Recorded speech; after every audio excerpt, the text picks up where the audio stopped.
तर आज मी तुम्हाला एक नवीन ट्रिक सांगणार आहे, तुम्ही बघूया.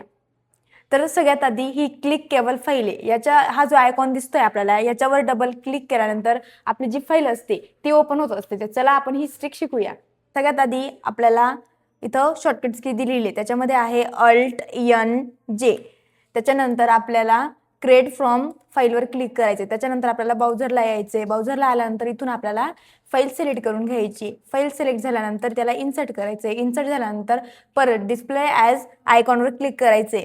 त्याच्यानंतर तुम्हाला इथून आयकॉन सिलेक्ट करायचं आहे, कोणता आयकॉन हवा आहे तुम्हाला तुम्ही तुमच्या पद्धतीने घेऊ शकता. त्याच्यानंतर परत ओके करायचे. तर आपल्या समोर हा आयकॉनवाली फाईल इथं इन्सर्ट झालेली. आता तुम्हाला तुमच्या पद्धतीने हे सेट करायचंय. ठीक आहे. कशी वाटली तुम्हाला ही जी फाईल आहे ती तुम्ही डबल टॅप करून तिला ओपनही करू शकता. हे बघा आपल्यासमोर माझी जी फाईल होती ती ओपन झालेली.